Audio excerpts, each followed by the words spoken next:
പെരുമ്പാവൂരുള്ള ഒരു 2-3 ഡെസ്റ്റിനേഷനിലോട്ട് ഒരു 1 ഡേ ട്രിപ്പിന് വേണ്ടി ഇറങ്ങിയതാണ് നമ്മളിന്ന്.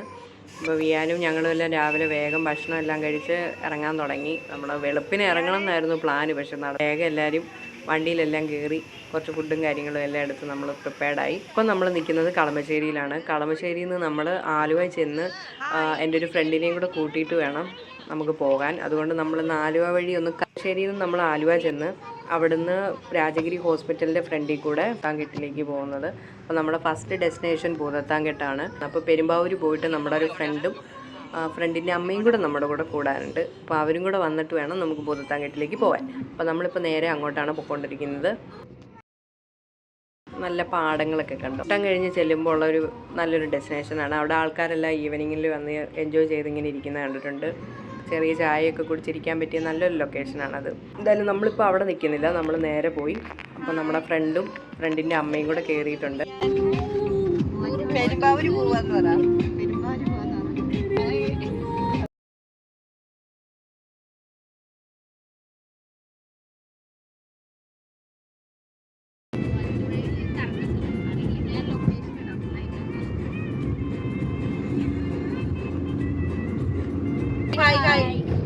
എല്ലാരും ഒരു കൈ കടിച്ചു.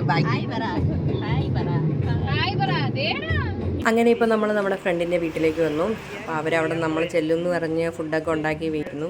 അപ്പോൾ നമ്മൾ വേഗം കുറച്ച് ഫുഡൊക്കെ വേഗം കഴിച്ചിട്ട് ഒന്ന് സെറ്റായി ഒന്ന് റിലാക്സ് ചെയ്തിട്ട് പോകാമെന്ന് പറഞ്ഞു. അങ്ങനെ നമ്മുടെ മൈൻഡിൽ ഒരു 2-3 ലൊക്കേഷൻസ് ഉണ്ട്. എല്ലാം ഇന്ന് കവർ ചെയ്യാൻ പറ്റുമോ എന്ന് അറിയത്തില്ല. എന്തായാലും നമുക്ക് പറ്റുന്നത് പോലെയൊക്കെ പോകാമെന്ന് പറഞ്ഞ് എല്ലാവരും ഒന്ന് പ്രിപ്പയർഡ് ആവുന്നുണ്ട്. അമ്മമാരും ഒക്കെ നമ്മളെക്കാൾ അവർക്കും ഒരു എൻജോയ് ചെയ്യാൻ പറ്റുന്നൊരു സമയമല്ലേ എന്ന് ഓർത്ത് എല്ലാവരെയും കൂട്ടിയിട്ടുണ്ട്. അപ്പോൾ വിയാനിങ്ങനെ പുതിയ വീട്ടിലേക്ക് വന്നതിൻ്റെ ഒരു സന്തോഷത്തെ ഇങ്ങനെ നടപ്പുണ്ട് അങ്ങോട്ടും ഇങ്ങോട്ടും. നല്ല വീടായിരുന്നു, നല്ല എൻജോയ് ചെയ്ത്, നല്ല ചുറ്റിനും മരങ്ങളൊക്കെ. ഞാൻ താഴെ പോയി ഇനി എന്തെടുക്കുമോ പോകാം. കണ്ടുണ്ട് പരിപാടി നോക്കണേ.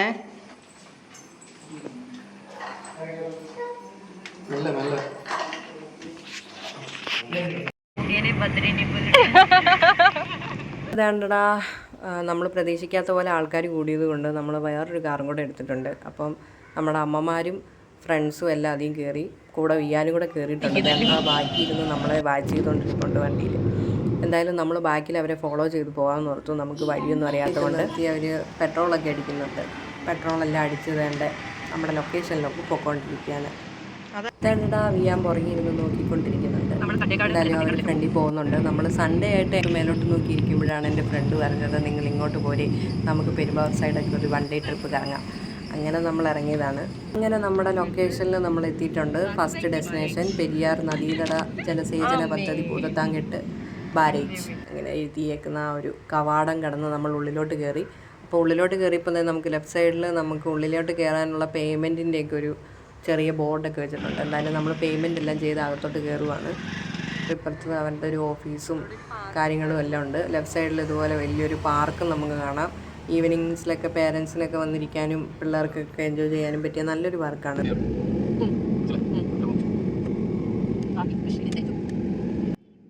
വണ്ടി പാർക്ക് ചെയ്യാന്നോർത്ത് കയറുന്നുണ്ട്. അപ്പോൾ ഇവർ ഓൾറെഡി പാർക്ക് ചെയ്ത് നമ്മളെ വെയിറ്റ് ചെയ്തിരിക്കുകയാണ്. അപ്പോൾ ഇതാണ് എൻ്റെ 2 ഫ്രണ്ട്സ്. അപ്പോൾ ഒരാൾ സൈക്കോളജിസ്റ്റും ഒരാൾ തെറാപ്പിസ്റ്റുമാണ്. വിയാൻ തേണ്ടറ ദൂരത്തുള്ള ആനയും നോക്കി ഇങ്ങനെ നിൽപ്പുണ്ട് അകത്തേക്ക് കയറാൻ വേണ്ടി. നമുക്കിപ്പം 2-3 ഡെസ്റ്റിനേഷൻ നമ്മുടെ മൈൻഡിലുള്ളതുകൊണ്ട് വേഗം സമയം കളയണ്ടെന്ന് ഓർത്ത് നമ്മൾ ഉള്ളിലേക്ക് തന്നെ കയറാൻ നോർത്തു.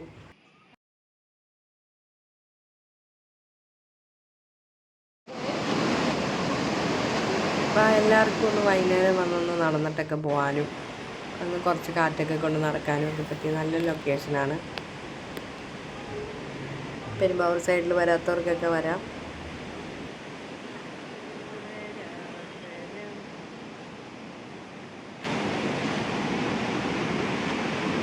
ഇവിടെ മീൻ പിടിക്കുന്നവരെയൊക്കെ നമുക്ക് കാണാം. മീൻ പിടിക്കുന്നവരും അങ്ങനെയുള്ള ആൾക്കാരൊക്കെ എൻ്റെ അടുത്ത് നിൽപ്പുണ്ടായിരുന്നു. നല്ല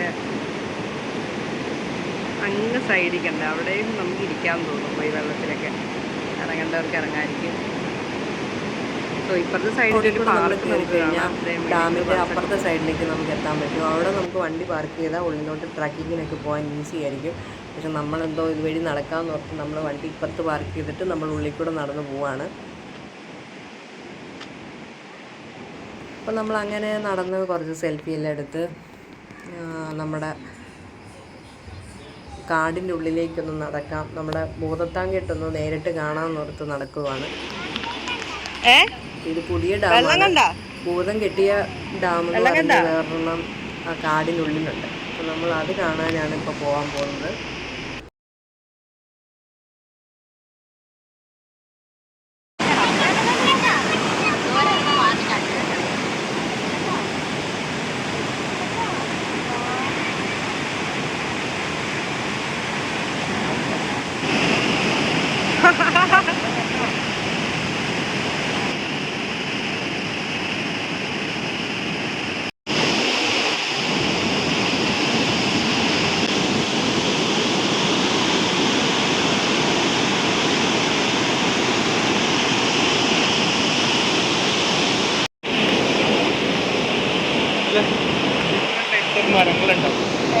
ഡിഫറെന്റ് ടൈപ്പ് ഓഫ് മരങ്ങളുണ്ടാവും. ആ മരങ്ങൾ പോലത്തെ മരങ്ങളൊക്കെ ഉണ്ട്. അകത്ത് കയറി നോട്ടൊക്കെ എടുക്കും മരത്തിനകത്ത്. അതുപോലത്തെ മരങ്ങളൊക്കെ ഉണ്ട്. നമ്മൾ നടന്ന് ഫ്രണ്ടിലോട്ട് വരുമ്പോൾ ദേണ്ട വേറൊരാൾ പുറകിൽ കുറേ ഒറ്റയ്ക്ക് നിന്ന് കുറേ ഫോട്ടോ എല്ലാം എടുത്ത് എൻജോയ് ചെയ്ത് വരുന്നുണ്ട്. അങ്ങനെ നമ്മൾ ഡാം കഴിഞ്ഞ് വെളിയിലോട്ട് വന്നേക്കുവാണ്. അപ്പോൾ ഈ റോഡിൽ കൂടെയാണ് നമ്മളിപ്പോൾ നടന്ന് നമ്മൾ കാടിനുള്ളിൽ ആ ഒരു ഫോറസ്റ്റ് ഏരിയയിലേക്ക് പോവാണ്. അപ്പോൾ നമ്മൾ അപ്പുറത്ത് പാർക്ക് ചെയ്തുകൊണ്ട് നമുക്ക് ഇപ്പുറത്ത് കുറേ നടക്കേണ്ട വന്നു.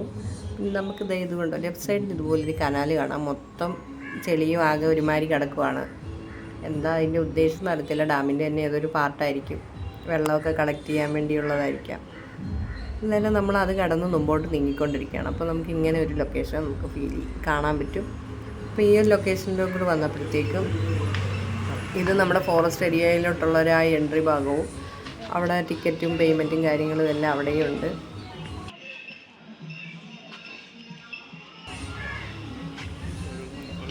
അങ്ങനെ നമ്മൾ മുമ്പോട്ട് നടക്കുകയാണ്. അങ്ങനെ നമ്മൾ കാടിനുള്ളിലോട്ട് പോകാമെന്നൊക്കെ പറഞ്ഞപ്പോൾ അവിടെ ഗ്യാപ്പിൽ പോയിട്ട് കുറച്ച് സ്നാക്സും കാര്യങ്ങളും ഒക്കെ തിന്നുകൊണ്ടൊക്കെ ഇതേ ആൾക്കാരൊക്കെ വരുന്നുണ്ട്. അപ്പോൾ നമ്മൾ വരുമ്പോഴത്തേക്ക് ഇവിടെ ഒരു ടീംസ് ഡാൻസ് പ്രാക്ടീസൊക്കെ ചെയ്യുന്നുണ്ടായിരുന്നു പിള്ളേരെല്ലാം നിന്ന്. അപ്പോൾ അത് കുറച്ച് നേരം നമ്മൾ നോക്കിയുള്ളൂ. അത് കഴിഞ്ഞിട്ട് നമ്മൾ ഫോറസ്റ്റിലോട്ട് കയറാൻ നോർത്ത് നടക്കുവാണ്.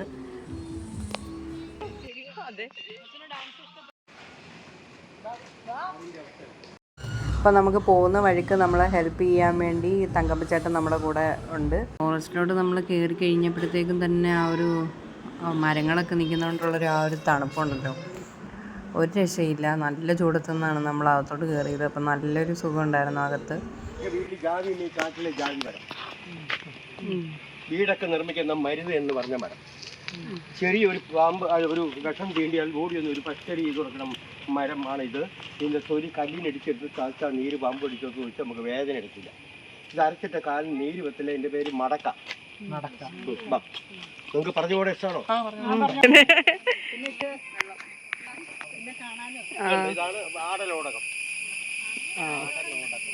ഇതാണ് നിലപ്പനക്കേടൽ. പച്ചമരുന്നാണല്ല. കൊച്ചു പിള്ളേർക്ക് ചുമ ജലദോഷം വരുമ്പോൾ ഈ ഇല പറിച്ച് വാട്ടി പിഴിഞ്ഞ് കൊടുത്താൽ പെട്ടെന്ന് മാറും. തിപ്പല്ലി. ഏതാ തിപ്പല്ലി.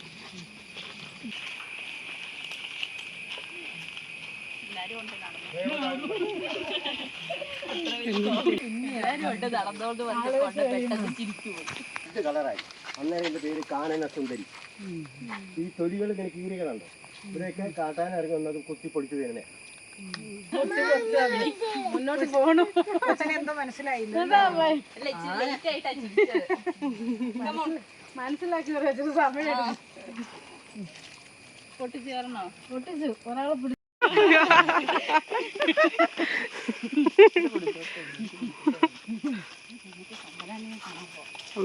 ഉണ്ടടാ, നീ കൈ പിടിച്ചോണ്ട്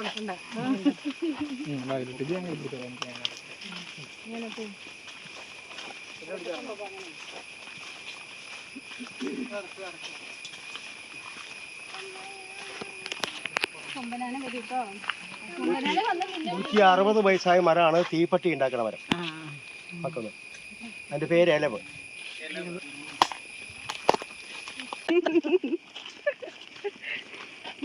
ചെടിയായിട്ടുണ്ട് അതാ അതൊക്കെ തേച്ച് കുടിക്കുന്ന ഈച്ച.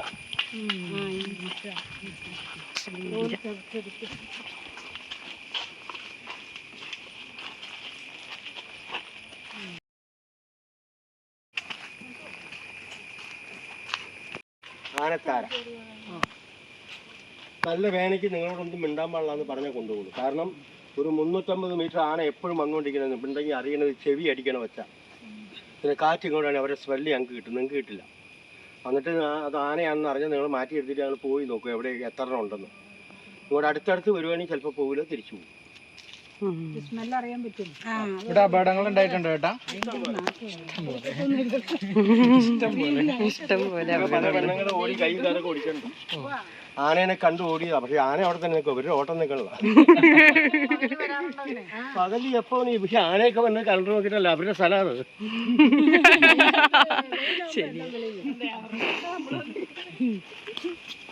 ഇത് വേനൽക്കാലത്ത് കൂടുതൽ വന്നത് എല്ലാ നീരുറവയും പറ്റിപ്പോവും. പിന്നെ പെരിയാർ മാത്രമേ ലക്ഷ്യമുള്ളൂ അവർക്ക് വെള്ളം കുടിക്കാൻ. ഒരു ആനയ്ക്ക് 200 ലിറ്റർ വെള്ളം വേണം ഒരു ദിവസവും. ഒറ്റ കുടിക്കാൻ. 200 ലിറ്ററോ? ഞാൻ ഈ ഫോറസ്റ്റിലുണ്ടെന്ന് അറിയണ്ടേ. അതാണ് ഇടയ്ക്കിടയ്ക്ക് ചീറ്റി കളയുന്നത്. അരിക്കൊമ്പൻ.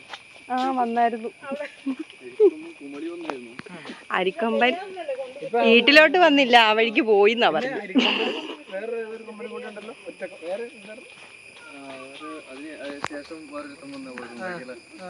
ഏത് സ്ഥലത്തും ഒരു വേര് പറയും. ഈ കാണുന്ന വേരുകളെല്ലാം പറിച്ചു കൂട്ടിയിട്ടാണ് ആനയാണ് കണ്ടത്. അത് പറിച്ചു കൂട്ടുമ്പോൾ അത് നമ്മൾ വഴി കണ്ടെങ്കിൽ പുള്ളി തല അങ്ങോട്ട് വെച്ചിട്ട് കടന്നു നോക്കണം പറയും. ആരും പോവില്ല. ഇവിടെ ഒരു പെണ്ണിരിക്കും വേനൽക്കാലത്ത്. അതിലൊരു ആനത്താര, ഇതിലൊരു ആനത്താര. എന്തെങ്കിലും മിസ്റ്റേക്ക് ഉണ്ട് ആനയാണെന്ന് അറിഞ്ഞാൽ വേഗം വിളിച്ചു പറയും ടിക്കറ്റ് ക്ലോസ് ചെയ്യാൻ. അപ്പൊ ആ പെണ്ണ അവിടെ ഇരിക്കണം പറഞ്ഞു.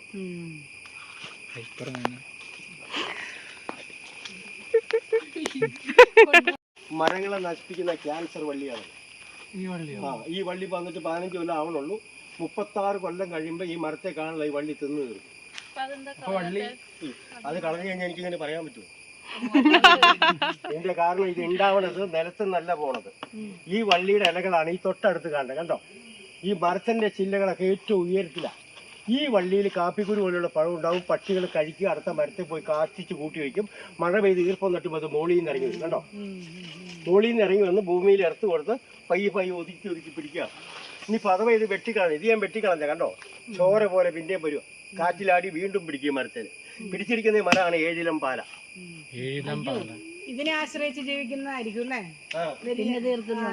ലോറാമ്പസോ ഏഴിലം പാലയാണ് പ്രേതം വരുന്ന. എടുത്തു വാ, നടന്നോളൂ, ഇറങ്ങി നടക്കൂ. 180 വയസ്സായ മരം. അതിന്റെ പേര് ചീനി. 470 വർഷം പഴക്കമുള്ള മരം ഇവിടെ ഉണ്ട്. അത് ഉൾക്കാടില്ല. നമ്മുടെ ഈ കേരളത്തിലെ ഏറ്റവും വലിയ തേക്ക് അവിടെയാണ്. നിങ്ങൾ പൊക്കോ, പോയി നിന്നെല്ലാവരും. മൊബൈലായിരുന്നു നല്ലതാണെന്ന് പറഞ്ഞിട്ടുണ്ടല്ലേ. അപ്പോൾ ചീനി മരത്തിൻ്റെ അടുത്തുനിന്ന് നമ്മൾ ഫോട്ടോ എല്ലാം എടുത്തിട്ട് നമുക്ക് മുമ്പോട്ട് നീങ്ങാൻ തുടങ്ങി. അപ്പോൾ അതാണ്ട് അവിടെ കാട്ടിനകത്തിരുന്നൊരു കുരങ്ങൻ നമ്മളെ നോക്കുന്നുണ്ട്. കുറച്ച് നേരം നമ്മൾ നോക്കി, എനിക്ക് മനസ്സിലായില്ല കുരങ്ങൻ എവിടെയാണെന്ന്. പക്ഷേ ഇവർ കണ്ടായിരുന്നത് അവിടെ എൻ്റെ ഇടയിലിരുന്നൊന്ന് നോക്കുന്നുണ്ട് ഒരാൾ. അങ്ങനെ നമ്മൾ എല്ലാം കണ്ടും കേട്ടും കാട്ടിൻ്റെ അകത്തൂടെ നടക്കാൻ തുടങ്ങി. അപ്പോൾ നല്ല രസമുണ്ടായിരുന്നു.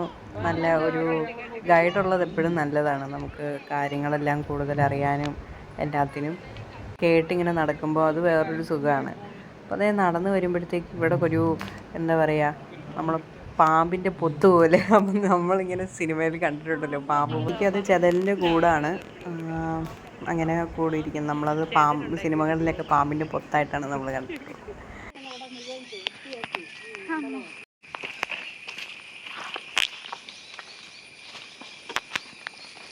വെള്ളമെല്ലാം പോയി കാതലാണ്. നല്ല മിനുസായി. കപ്പിൾസ് ഇരുന്ന് തേഞ്ഞു പോയതാ. ഇതിപ്പം വർഷങ്ങൾ പഴക്കമുള്ളൊരു തേക്കായിരുന്നു കിടന്നത്. അപ്പം കപ്പിൾസ് എല്ലാം വന്നിരുന്നത് അത് ഇങ്ങനെ തേഞ്ഞു പോയി എന്നാണ് ചേട്ടൻ ഇപ്പോൾ പറഞ്ഞിട്ട് പോയത്. അവസരം എടുത്ത് സമരം ചെയ്തു, നിങ്ങൾ എന്തുകൊണ്ട് ബോർഡ് വെച്ചില്ല, ആനയുണ്ടെന്ന് കുറച്ചു നേരം കഴിഞ്ഞ് റേഞ്ചർ ഇറങ്ങി വെച്ച് പറയും നിങ്ങൾ തന്നെ പ്ലെയിൻ ഇറങ്ങി കാണാൻ വന്നാണോ, കാട്ടിനകത്തൊക്കെ ഉണ്ടാവും കൊല്ലം പറഞ്ഞ പാൽ ഭൂമി ഒന്നാണോ, ഒരാൾ താമസമില്ല, മലമുകളിൽ നിന്ന് ശരിക്കും ഉറവെടുത്ത വെള്ളം. ഈ വെള്ളത്തിന് മറ്റൊരു പ്രത്യേകതയുള്ള എല്ലാ പച്ചമരുന്നിൻ്റെ വേരിൽ തട്ടി വരുന്ന ആ വെള്ളം ഇറങ്ങി ഇച്ചിരി കുടിച്ചു നോക്കി. എറണാകുളത്ത് ആലപ്പുഴയും ചേർത്തലയും ചെന്ന പച്ചവെള്ളം കുടിക്കില്ല. മരത്തേലേക്ക് നോക്കി, ആ ക്യാൻസർ വള്ളി പിടിക്കാൻ മരത്തിന് ഉണക്കാനുണ്ടോ, മുകളിലേക്ക് പോകും, നേരെ മുകളിലേക്ക്. എന്താ 37 കൊല്ലം മുമ്പ് വന്നു കൂടിയ വള്ളി ആ മരത്തിൻ്റെ വെള്ളം വലിച്ച് അതിനെ ഉണക്കി, ഇനി അത് ഒടിഞ്ഞു പോകും. അവിടെ ബാക്കിയുള്ള മരം വള്ളിയുടെ ഉള്ളിലാണ്. എന്നിട്ട് വള്ളി ചെയ്ത പണിയുണ്ടോ, വള്ളി മരമായി, മരത്തെ കൊന്നിട്ട് വള്ളി കണ്ടോ മരമായി. ചില മനുഷ്യരിലുണ്ട് ഇങ്ങനെ.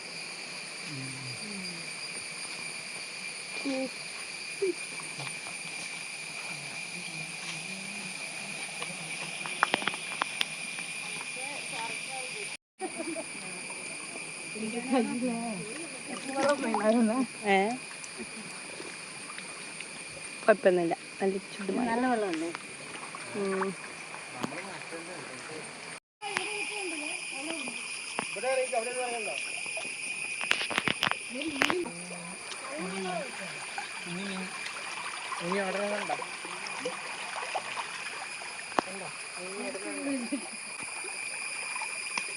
അയ്യോ, അത് വല്ലാത്ത ഒഴിയായി പോയി.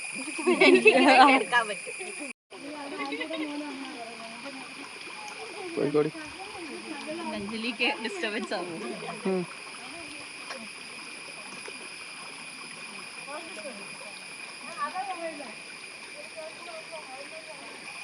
ശരി, അവിടെ നമ്മുടെ ബാത്റൂം നല്ല വഴി. നടന്ന് വരുമ്പോഴത്തേക്കും ദേണ്ടടാ ഒരാൾ ഫോട്ടോ എടുക്കും പറഞ്ഞ് അങ്ങനെ ഫോട്ടോ ഒക്കെ എടുത്തു കഴിഞ്ഞ് ഞങ്ങൾ മുമ്പോട്ട് നടക്കാൻ തുടങ്ങി.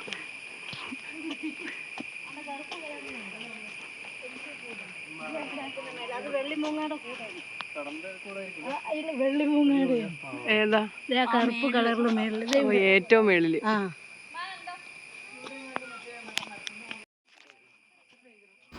അങ്ങനെ നമ്മൾ കാത്തിരുന്ന ആ ഒരു സമയം വന്നെത്തി.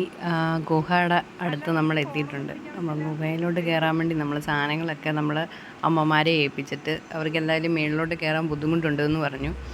അതുകൊണ്ട് നമ്മൾ മാത്രം പോയി കയറാമെന്നോർത്ത് നമ്മൾ അവിടെ നിന്ന് ബാഗൊക്കെ വെച്ചിട്ട് മേളിലോട്ട് പോവാണ്. നല്ല രസമുണ്ട് കേട്ടോ. നമ്മുടെ തടിയുടെ ഒരു സ്റ്റെപ്പ് പോലെയൊക്കെ ചെയ്തിട്ടുണ്ട്. അപ്പം ഏകദേശം ഒരു 30 പേർക്ക് വരെ അകത്ത് ഒളിച്ചിരിക്കാൻ പറ്റുന്ന വലിയ ഗുഹയാണെന്നാണ് ചേട്ടൻ പറയുന്നത്.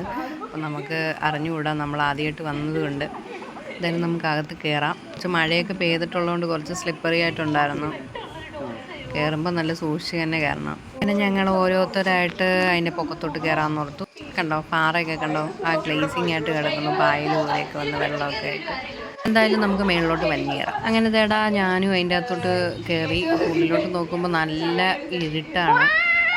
എന്തായാലും ഒരു പേടി തോന്നും. തപ്പിത്തടഞ്ഞ് നമ്മൾ അകത്തോട്ട് കയറുന്നു.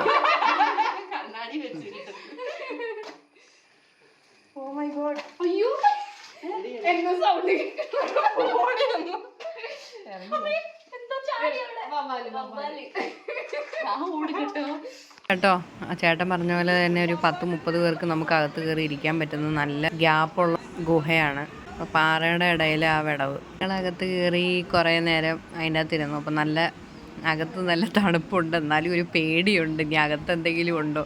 അപ്പം ചേട്ടൻ പറയുന്നത് ഇതിൻ്റെ അകത്തൂടെ നമുക്ക് അപ്പുറത്തൂടെ ഇറങ്ങാനുള്ള വേറെ വഴി ഉണ്ട് എന്നാണ്. എന്തോ വവ്വാലിൻ്റെ ശബ്ദമൊക്കെ കേൾക്കുന്നുണ്ട് അകത്തുനിന്ന്. എന്തോ ഒരു പേടി തോന്നുന്നു എന്തായാലും. അങ്ങനെ വേണ്ട ഒരാൾ ടോർച്ചൊക്കെ കത്തിച്ച് അകത്തോട്ട് കയറി പോകാൻ, അപ്പോൾ ഉള്ളിലോട്ടൊന്ന് കയറി നോക്കാമെന്ന് പറഞ്ഞ് നോക്കുന്നുണ്ട്. ഉള്ളിലോട്ട് ഇങ്ങനെ ഒരു ഗ്യാപ്പ് തോന്നുന്നുണ്ട്, അതുവഴി കയറി പോകാൻ നമുക്ക് പറ്റുമായിരിക്കും. എന്തായാലും നമ്മൾ അങ്ങനെ ഉള്ളിലോട്ട് പോയി റിസ്ക് എടുക്കാമെന്ന് ഓർക്കുന്നില്ല. നമ്മൾ അവിടെ തന്നെ കുറച്ച് നേരം ഒന്ന് ഇരുന്നു. എന്നിട്ട് നമ്മൾ വെളിയിലോട്ട് ഇറങ്ങാമെന്ന് ഓർക്കുകയാണ്.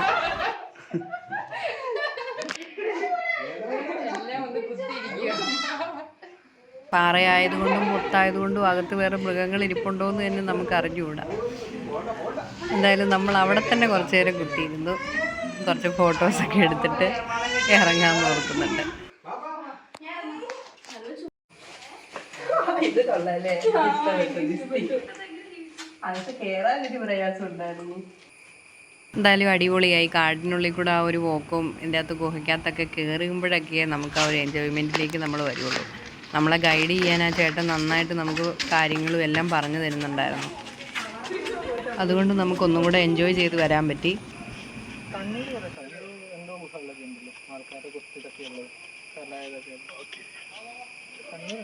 കൊള്ളാം, നൈസ് പറ. അപ്പോൾ മുമ്പോട്ട് പോകുന്ന വഴിക്കൊക്കെ നമുക്കിതുപോലെ വലിയ വലിയ മരങ്ങളും അതിൻ്റെ അറ്റത്ത് ഇതുപോലെ ഫോട്ടോയ്ക്കൊക്കെ എടുക്കാൻ വേണ്ടി നല്ല ലൊക്കേഷൻ ചെയ്തിട്ടേക്കുന്നത് നമുക്ക് കാണാൻ പറ്റും. എന്തായാലും അവിടെയും നമ്മളെല്ലാം ഒരു സ്ഥലവും വിട്ടില്ല, എല്ലായിടത്തും മാറി മാറി ഇരുന്ന് എല്ലാവരും ഫോട്ടോ ഒക്കെ എടുത്തിട്ട് നമ്മൾ മുമ്പോട്ട് നടക്കാൻ തുടങ്ങി. എന്തായാലും അമ്മമാർക്കും കുഴപ്പമൊന്നുമില്ല, അങ്ങനെ വലിയ ഹൈറ്റുകളായിട്ട് വരുന്നില്ല. നമ്മൾ ഒരേ നിരപ്പ് പോലത്തെ വഴിയായതുകൊണ്ട് പേടിക്കാതെ അവർക്കും നടക്കാൻ പറ്റുന്നുണ്ട്. ആ ഒരു ക്ഷീണമൊന്നും ആർക്കും തോന്നുന്നൊന്നുമില്ല. നല്ല കാറ്റൊക്കെ അടിച്ച് നമുക്ക് ഉള്ളിൽ കൂടെ നടക്കാൻ പറ്റുന്നുണ്ട്.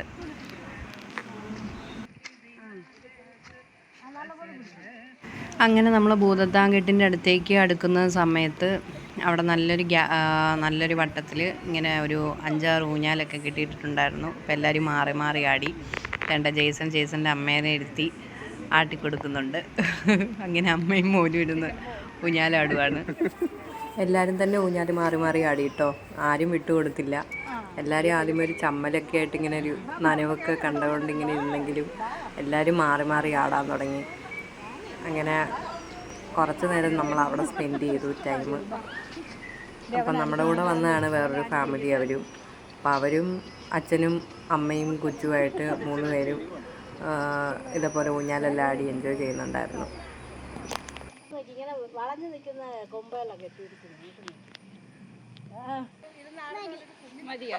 അങ്ങനെ ഫോട്ടോഷൂട്ടും പരിപാടികളും എല്ലാം കഴിഞ്ഞ് നമ്മൾ ഭൂതത്താൻകെട്ടിലേക്ക് നടന്നു നീങ്ങിക്കൊണ്ടിരിക്കുകയാണ്.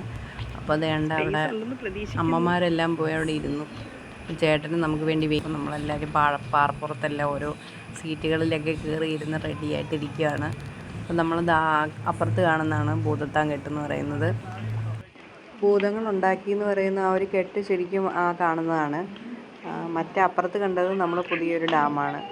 അപ്പോൾ ഇതാണ് ഭൂതത്താൻകെട്ട്. അപ്പോൾ നമ്മൾ ഇനി ഇങ്ങോട്ട് നമ്മുടെ ഭൂതത്താൻകെട്ടിൻ്റെ ആ ഒരു കഥ പറയാൻ വേണ്ടി നമ്മുടെ തങ്കപ്പച്ചേട്ടൻ റെഡിയായിട്ട് നിൽപ്പുണ്ട്. നമുക്കിനി തങ്കപ്പച്ചേട്ടൻ്റെ ആ ഒരു ഭൂതത്താൻകെട്ടിൻ്റെ കഥയൊക്കെ നമുക്ക് കേൾക്കായിരുന്നു.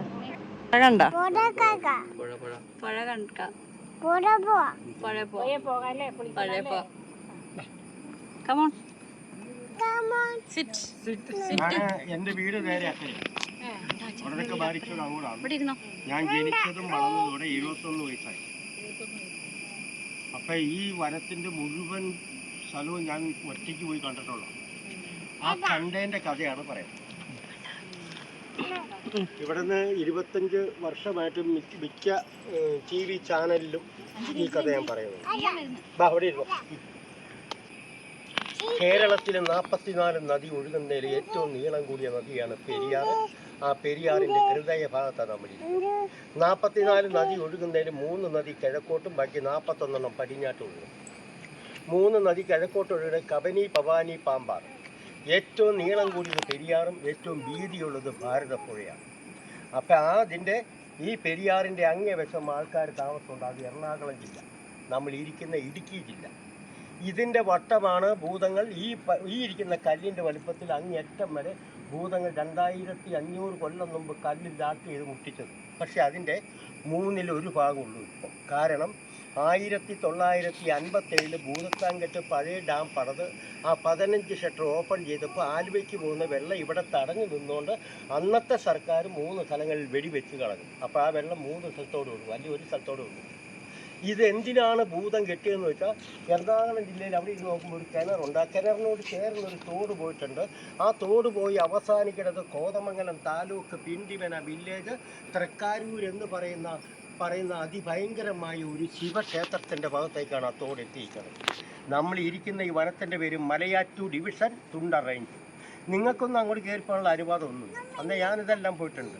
ഇവിടെ നിന്ന് ഒരു 15 കിലോമീറ്റർ ഈ ഉൾക്കാട്ടിൻ്റെ ഉള്ളിൽ കിടച്ചാൽ നമുക്ക് നേരിട്ട് കാണാം അതിഭയങ്കരമായ ഭീകരത തോന്നുന്ന 5 ക്ഷേത്രം ഇവിടെ മുടിഞ്ഞു കിടപ്പുണ്ട് ഇതിനകത്ത്. അതിൽ 3 ശിവക്ഷേത്രവും ഒരു ദുർഗാദേവി ക്ഷേത്രവും ഒരു ശ്രീ അയ്യപ്പൻ്റെ ക്ഷേത്രവും.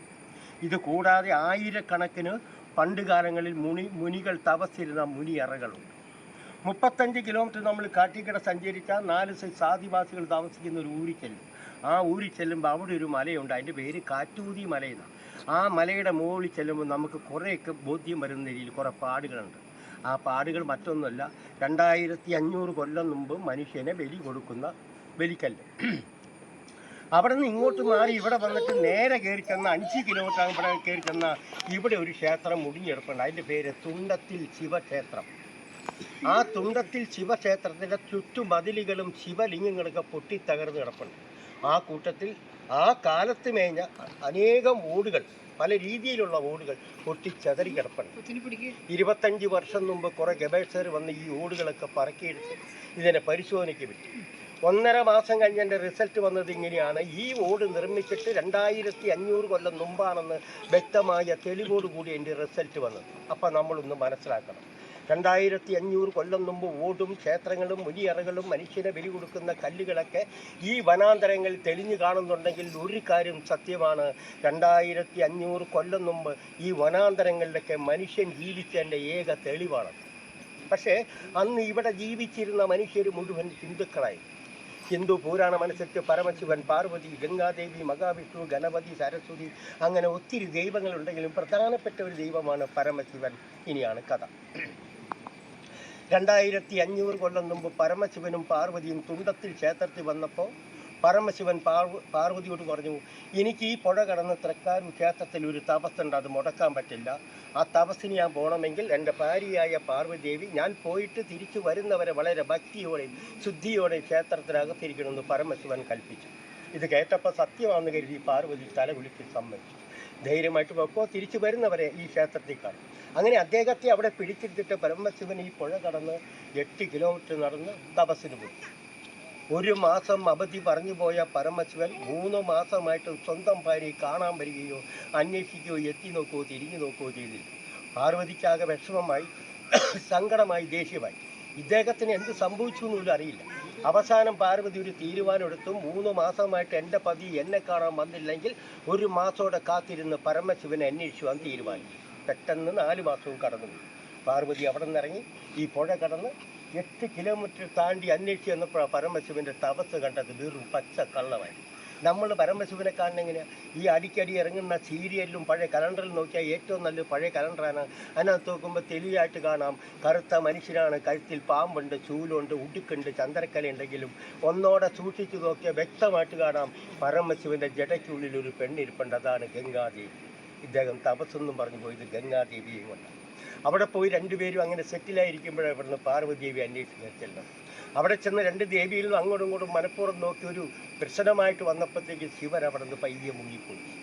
അവിടെ നിന്ന് തോറ്റ പാർവതി കലി തുള്ളി വീണ്ടും പെരിയാറ്റിലേക്ക് വന്ന് താഴേക്ക് കൈ കൊടുത്തിരുന്ന് ആലോചിച്ചതാണ്, എൻ്റെ ഭർത്താവിനെ അപകരിച്ചെടുത്ത തൃക്കാരു ദേശം നശിപ്പിച്ച് ശിവനെ അവിടെ നിന്ന് ഇളക്കണം. അന്ന് തോക്കും തോട്ടയും ബോംബൊന്നുമില്ല, പിന്നെ എങ്ങനെ ഇളക്കം? 3 ദിവസക്കാലം പാർവതി ഇരുന്നപ്പോൾ പാർവതിക്ക് ഒരു ചെറിയ ഐഡിയ കിട്ടി. ആ കാണുന്ന തോട്ടം, ഇതിൻ്റെ തൊട്ട് താഴെ ഇവിടെ മുതൽ അങ്ങേറ്റം വരെ പെരിയാറിന് വട്ടം ഒരു കൂറ്റൻ മതിൽ പോലെ ഒരു ചിറ കെട്ടിയാൽ ഈ വെള്ളം കപ്രിക്കാട്, പാണേലി, പോര, കോടനാട്, ആലുവ, മലയാറ്റൂർ പോകുന്ന വെള്ളം വൻ ശക്തിയായിട്ട് ആ തോട്ടിക്കര ഒഴിയാൽ ആദ്യം മുങ്ങുന്നത് തൃക്കാരൂർ ക്ഷേത്രം, 2ാമത് കോതമംഗലം പട്ടണം, 3ാമത് പിണ്ടിവലക്കര. ഇതെല്ലാം വെള്ളത്തിനടിയിലായി പോകും. എത്രയും വേഗം ഈ ചിറ കെട്ടണം. ഇതിന് വേണ്ടിയാണ് പാർവതി നേരെ ഇത് കെട്ടാൻ വേണ്ടിയാണ് ഭൂതഗണങ്ങളുടെ അടുത്തേക്ക് ചെന്നത്. എല്ലാ ഭൂതങ്ങളെയും ഒരു കൂട്ടായ്മ കൂടി വിളിച്ച് ഈ വർക്ക് അവരെ ഏൽപ്പിച്ചപ്പോൾ അവരൊരു എഗ്രിമെൻ്റ് വെച്ച് ഒരൊറ്റ രാത്രി വരാം, പിന്നെ വിളിച്ചവരല്ല. കാരണം ഈ ഭൂതഗണങ്ങളെല്ലാം ശിവൻ്റെയാണ്. പാർവതി പറഞ്ഞുകൊണ്ട് ഒരു സഹായം, ശരി ഒരു രാത്രി കൊണ്ട് നിങ്ങൾക്ക് പൂർത്തിയാക്കാൻ കഴിവുണ്ട്, എത്രയും വേഗം ചെയ്യാൻ പറഞ്ഞ് ആദ്യം എടുത്തു വെച്ച കല്ലാണ്. ഈ കല്ലിൻ്റെ വലിപ്പത്തിലാണ് അത് ഏറ്റവും വരെ കെട്ടിക്കൊണ്ട് നിർത്തി. അപ്പുറേന്ന് കെട്ടിക്കൊണ്ട് കൊണ്ടുവന്നു. നിങ്ങൾ ഈ കഥ കഴിയുമ്പോൾ പോയി നോക്കുമ്പോൾ അറിയാം, ഇത്രയും രീതിയിൽ വരുന്ന ഈ പെരിയാർ ചെറിയൊരു ഇടവഴിയായിട്ട് മാറ്റി. എന്നിട്ട് അവിടെ അടയ്ക്കാനുള്ള 12 കല്ലും അപ്പുറം കൊണ്ട് സൂക്ഷിച്ച് വെച്ചിട്ട് എല്ലാ ഭൂതങ്ങളും കുറച്ച് നേരം വിശ്രമിക്കാനിരുന്നു. വിശ്രമം കഴിഞ്ഞ് അവരുടെ ആ കല്ലുകളുടെ അടുത്ത് അടച്ചേച്ച് പോകാൻ വേണ്ടി ഇരിക്കുമ്പോഴാണ് ഈ പരമശിവന് തോന്നിയത്, പാർവതി വന്ന് കണ്ടേച്ചു പോയ കാഴ്ച വളരെ മോശമാണ്, അതുകൊണ്ട് അവൾ പ്രതികരിക്കും, അവൾ എങ്ങനെയാണ് പ്രതികരിക്കുന്നതിന് വേണ്ടി പാർവതി വീഴ്ച വെച്ചോ പരമശിവൻ അമ്പരന്നു. പാർവതിയും ഭൂതങ്ങളും കൂടെ കൂടി പെരിയാറിൻ്റെ 3/4 ഭാഗവും പണി തീർത്തു വെച്ചു. 1/4 ഭാഗം കൂടെ കെട്ടിക്കഴിഞ്ഞതെല്ലാം വെള്ളത്തിനടിയിലായിപ്പോയി. ഇത് തടഞ്ഞേ പറ്റുള്ളൂ. ബുദ്ധിമാനായ പരമശിവൻ തൃക്കാര് ഭാഗത്തുനിന്ന് നല്ല ആഴകൊള്ള ഒരു പൂവൻ കോഴിയുടെ വേഷത്തിൽ വേഗം പറന്ന് അവിടെ ആക്കര ഒരു സ്ഥലത്ത് ആ കാടിൻ്റെ ഉള്ളിൽ ഒരു കൂർത്ത കല്ലിൻ്റെ മുകളിൽ കയറി ഈ കോഴി പൂവൻ അനങ്ങാതിരുന്നു. ഈ ഭൂതങ്ങളുടെ വിശ്രമം കഴിഞ്ഞ് കല്ലെടുത്ത് അടയ്ക്കാമെന്ന് കരുതി എല്ലാ ഭൂതങ്ങളും ഓടിച്ചെന്ന് കല്ലെടുക്കാൻ കുനിഞ്ഞപ്പോൾ ആ കൂർത്ത കല്ലിൻ്റെ മോളിൽ കയറുന്ന 2 ചിറകളിട്ട് അടിച്ച് ഉറക്കെ 3 പ്രാവശ്യം കോഴിയായിട്ട് നീട്ടി അങ്ങോട്ട് കൂവി. ഈ കോഴി കൂവിക്കഴിഞ്ഞാൽ നേരം വെളുത്തെന്നർത്ഥം. നേരം വെളുത്തുപോയ ഭൂതപിശാചുകളുടെയൊക്കെ ശക്തി അവർക്ക് രാത്രി മാത്രമേ ശക്തിയുള്ളൂ. അതിൽ തലവനായ ഭൂതം പറഞ്ഞു, ഒരു നിമിഷം നിൽക്കണ്ട, ജനങ്ങൾ നമ്മളെ കണ്ട അറിയും, നമുക്കെല്ലാം ഉപയോഗിച്ച് കടന്നു പോകാൻ പറഞ്ഞെല്ലാം കടന്നുപോയി. അങ്ങനെയാണ് ആ ഗ്യാപ്പ്. ആ ഗ്യാപ്പിൻ്റെ അപ്പുറമാണ് ഇതുപോലുള്ള 12 കല്ലും കൂട്ടി വെച്ചിരിക്കണേ. ആ 12 കല്ലും ഈ ചെറിയ തുരുത്തുണ്ട്, അതിനകത്തൊരു സംഭവമുണ്ട്. ആ 12 കല്ലും ഈ 5 ക്ഷേത്രങ്ങളും മുനിയറകളും മനുഷ്യന് ബലി കൊടുക്കുന്ന കല്ലും നിങ്ങൾ കയറിക്കണ്ട ഗുഹയും ഈ കെട്ടും കണ്ടിട്ടാണ് ഇതിന് സത്യത്തിൽ ഈ ഭൂതത്താങ്കെട്ട് എന്നുള്ള പേര് വരാൻ കാരണം. ഇതാണ് ഇതിൻ്റെ ഐതിഹ്യ കഥ, അല്ലെങ്കിൽ അന്ന് കാലത്ത് ഐതിഹ്യ കെട്ടുകഥ. അത് കുളിക്കാൻ അവിടെ നിന്ന് 7 കിലോമീറ്റർ എന്നാൽ മതി. അങ്ങനെ ഭൂതത്താങ്കെട്ടിൻ്റെ ആ ഒരു സ്റ്റോറിയും കേട്ട് നമ്മളവിടെ കാറ്റൊക്കെ അടിച്ച് കുറച്ച് നേരം ആ വൈബിൽ ഇങ്ങനെ ഇരുന്നു. അപ്പോൾ ആളുകളൊക്കെ വന്നും പോയും ഒക്കെ നിൽക്കുന്നുണ്ട്. എന്തായാലും മഴക്കാർ നന്നായിട്ട് കാണുന്നുണ്ട്. മഴ പെയ്യുമോ എന്നുള്ളൊരു ടെൻഷനിലാണ് നമ്മൾ. അപ്പോൾ നമ്മൾ ആ ഒരു കെട്ട് കണ്ട പാറയെല്ലാം വന്ന് ആ ഒരു വെള്ളത്തെ ഇങ്ങനെ മൂടിയിരിക്കുന്നു. അപ്പുറം ഇപ്പുറം ആയിട്ടാ ഡിവൈഡ് ചെയ്തിങ്ങനെ ഇരിക്കുന്നുണ്ട്. അപ്പോൾ വലിയ വലിയ മുട്ടൻ പാറകളാണ്. എന്താണേലും നമ്മൾ ആ വൈബ് ഒന്ന് ആസ്വദിച്ച് വരുമ്പോഴത്തേക്ക് കൊടും മഴ അങ്ങോട്ട് വന്നു. അപ്പോൾ നമ്മൾ വേഗം പിന്നെ കയ്യിലുണ്ടായിരുന്ന കുടയെല്ലാം എടുത്ത് ചൂടി എല്ലാവരും ഒരു സൈഡിലേക്ക് അങ്ങ് ഒതുങ്ങി. അപ്പോൾ വന്നവരും എല്ലാം ഇങ്ങനെ മഴയത്ത് ഇങ്ങനെ നിൽക്കുകയാണ്. നമ്മൾ പതുക്കെ മഴ കുറയുമ്പോഴത്തേക്ക് നമ്മൾ പതുക്കെ നടക്കാൻ തുടങ്ങി. അപ്പോൾ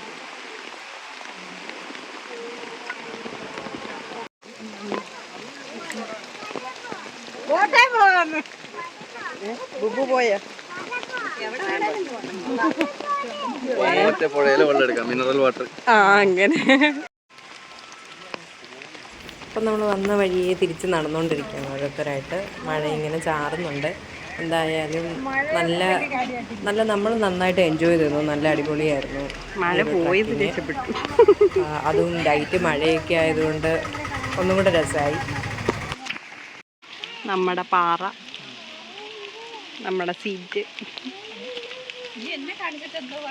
ഇതവിടെ ബാഗിൽ. യെസ്, അങ്ങനെ നമ്മുടെ ഇന്നത്തെ യാത്ര അവസാനിച്ചിട്ടില്ല. നമ്മൾ വേഗം ഭൂതത്താങ്കെട്ട് കഴിഞ്ഞിട്ട് നമ്മുടെ അടുത്ത ഡെസ്റ്റിനേഷനിലോട്ട് നമ്മൾ പോവുകയാണ്. അപ്പോൾ നമ്മൾ മഴയായതുകൊണ്ട് ഒന്ന് വേഗം നടന്ന് നീങ്ങാം.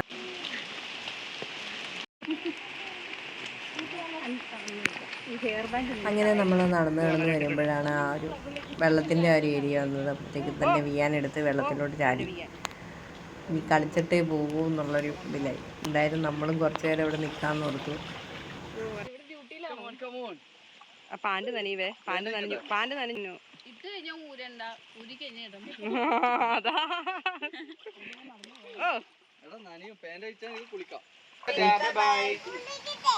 കുളിക്കട്ടെ.